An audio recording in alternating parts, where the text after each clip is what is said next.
To be all suited up and over there at 9:45, so we have 39 minutes. One of the things in the past I really enjoyed was costuming and doing cosplay for charity. So I contacted a local Star Wars group and decided to go ahead and see if I was strong enough mentally and physically to start trooping again, is what we call it. And I was.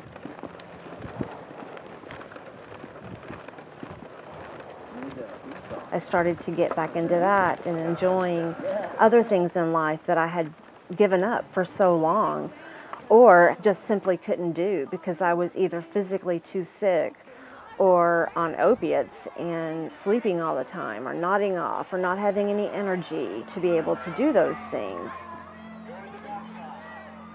Before I got addicted to opiates, I had a very successful career in marketing and public relations, working for nonprofits. My life was successful. It was wonderful. What changed was I had a severe accident skydiving and broke my neck when I crashed. And that led to a downhill battle with opiates because for years I had to manage my neck chronic pain with opiates. And because of the PTSD and trauma I encountered, I had to be put on medications to help manage those panic attacks. I was prescribed a cocktail of drugs. No one should be on that much medication. Sadly, my relationship with my son was heavily interrupted, and I was really an absentee parent for a very long time.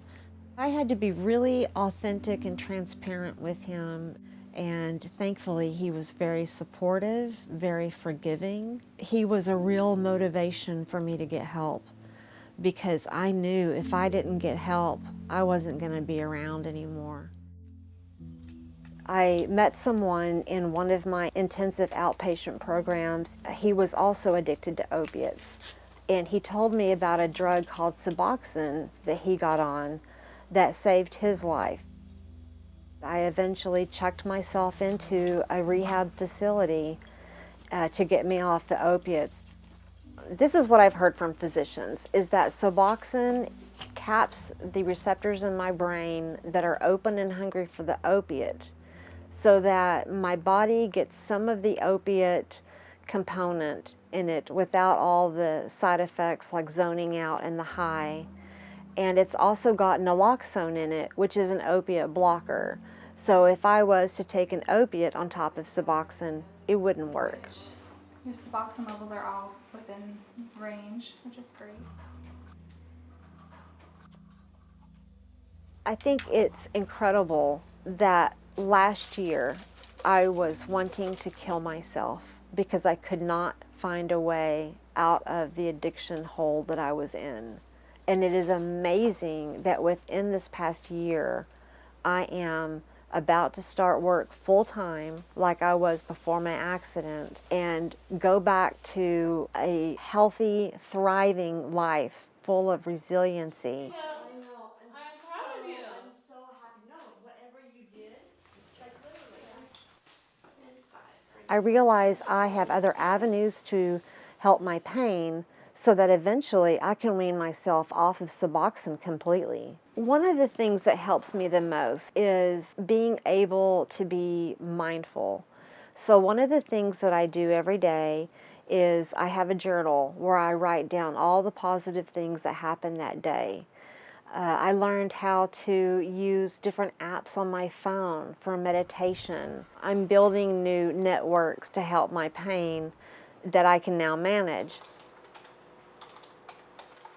I took a special course from the Battleground Health Center, and I got so much from it that I really wanted to give back to that healthcare center, so I'm volunteering there now. I'm meeting people in the community and helping them. It's been my first step getting back into a full-time work environment. Okay, so you want to see a doctor here? This has really come around full circle. I'm so excited to be able to start working. I applied at Columbia River Mental Health and really proud to say I'll be working there as a peer specialist or a peer counselor. My life's returning to where I was 8 years ago, working a full-time job, having a lot of friends, and being very active in the community. It's really changed so much in such a short period of time. It's unbelievable. It's just wonderful to see where I am now compared to where I was last year.